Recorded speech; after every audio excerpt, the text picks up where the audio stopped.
Shock headlines about the world's banking system, plunging into yet another crisis, have left many wondering if their own cash is safe. The headline figures are terrifying, with Swiss bank Credit Suisse requiring a 45 billion bailout to avoid going bust. In a rare positive, so far UK banks have held firm.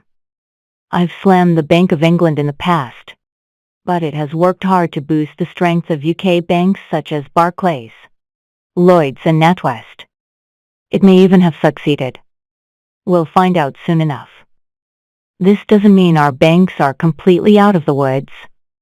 If they were, the Barclays share price wouldn't have fallen 15% last week. But there's no need to panic. You can still sleep at night, provided you take one key step to protect your money. A bank run is a terrifying thing, as anybody who remembers Northern Rock depositors queuing outside branches for their cash in 2007 will testify. The problem is that if every bank customer wants their money back at the same time, the bank can't pay them. Your deposit is not sitting in their vaults in a neat bundle with your name on it, waiting for you to pop in. It will have been loaned out to generate an investment return for the bank. So those desperate Northern Rock's depositors were fooling themselves. The money wasn't there. The bank duly went bust. In the hugely unlikely your bank faces a run on its money, there is little point knocking on its door with a hopeful expression. Your local branch probably closed ages ago.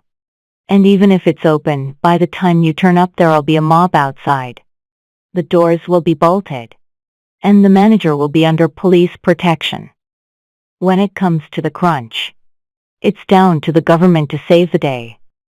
During the Northern Rock crisis, only the first £2,000 of cash savings had full state protection, although 90% of the next £35,000 was also covered. Sums above that were in genuine danger. In 2007, Chancellor Alistair Darling prevented total melting banking meltdown by upping the protection limit to £85,000. If that had been in place before the run Northern Rock, the stricken bank may even have survived. Not that it deserved to. That £85,000 limit is intact today, under the Government-Backed Financial Services Protection Scheme, or FSCS.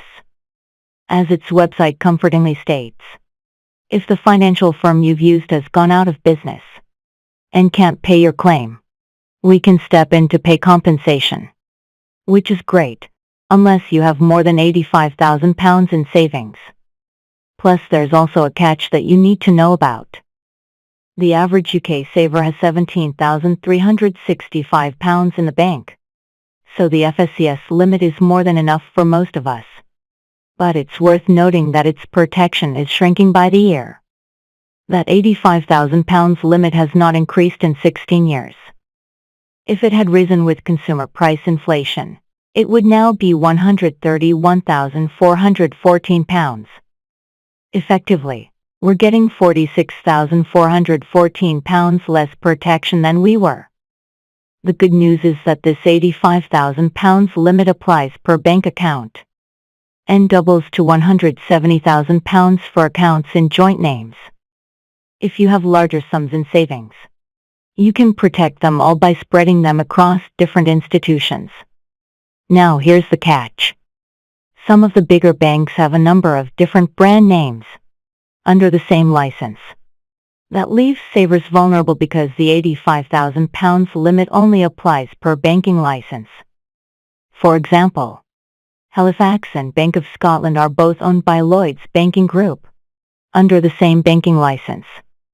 If you saved £50,000 with Halifax and £50,000 with BOSS, then £15,000 of your money would have no protection. If you hold more than £85,000 with multiple banks, building societies or credit unions, the FSCS suggests you check if they share a banking license by searching the Financial Services Register. I've just tried doing a search and couldn't make head nor tail of the results. So you might need to do some rooting around yourself. Contact your bank if worried. If worried, better do it sooner rather than later, in a panic. Just remember that money invested in shares is not covered by the FSCS. That's down to you.